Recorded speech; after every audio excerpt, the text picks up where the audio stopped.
আপোনালোকে 3 নম্বৰ এটা বিশেষ বিষয়ৰ ওপৰত অৱগত যে আমি কিছুদিনৰ পৰা CM-AAA মুখ্যমন্ত্ৰীৰ অসম আত্মনিৰ্ভৰশীল আঁচনি এই আঁচনিখনৰ আমি ইণ্টাৰভিউ লৈ আছিলোঁ। আজি কেবিনেটে এই আঁচনিখনৰ 25,238 গৰাকী হিতাধিকাৰীক অনুমোদন দিয়ে। এই 25,278 হিতাধিকাৰীয়ে চৰকাৰৰ পৰা 2 লাখ টকাকৈ পাব, 1 লাখ ঘূৰাই দিব নালাগে। 1 লাখ 5 বছৰত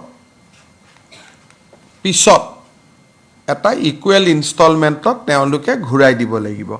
5 বছৰ 2 লাখ টকা ঘূৰাই দিব নালাগে, 5 বছৰ পিছত 1 লাখ ঘূৰাই দিব নালাগে, আৰু বাকী 1 লাখ যি ঘূৰাই দিব থাকিব সেয়াও সৰু সৰু ইনষ্টলমেণ্টত পিছৰ 5 বছৰ অৰ্থাৎ 10 ইয়াৰ্ছৰ ভিতৰত 5 ইয়াৰ্ছ হলিডে, 5 ইয়াৰ্ছৰ পিছত তেওঁলোকে সৰু সৰু ইনষ্টলমেণ্টত পিছৰ 5টা বছৰত আমাক টকাটো ঘূৰাই দিব, 1 লাখ ঘূৰাই দিব, তাৰো সুদ দিব নালাগে।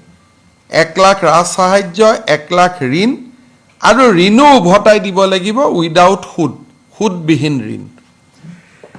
এই আঁচনিখনত আমি আজি কেবিনেটে 25,238 বেনিফিচিয়াৰীক আমি অনুমোদন দিছোঁ। 3 নৱেম্বৰত এই আঁচনিখনৰ ধন আমি গুৱাহাটীত কেন্দ্ৰীয় অনুষ্ঠান এটাৰ জৰিয়তে আনুষ্ঠানিকভাৱে বিতৰণ কৰিম। 3 নৱেম্বৰলৈকে অহা সপ্তাহৰ পিছৰ পৰা এই হিতাধিকাৰীসকলক প্ৰত্যেকটো জিলা হেডকোৱাৰ্টাৰত 3 দিনকৈ এটা প্ৰাৰম্ভিক প্ৰশিক্ষণো দিয়া হ'ব।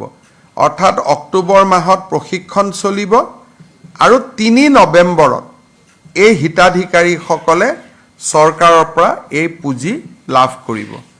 ইয়াৰ ফলত আমাৰ আৰু এটা কমিটমেণ্ট আমি পূৰা কৰিলোঁ আৰু 3 নৱেম্বৰত 25,000ক ধন মুকলি কৰি দিয়েই আমি গধূলি আৰু 75,000ৰ কাৰণে আবেদন সংগ্ৰহ কৰিম। অৰ্থাৎ টোটেল আমি 1 লাখ ল'ৰা ছোৱালীক আমি এই আঁচনিখনৰ সুবিধা দিব বিচাৰোঁ।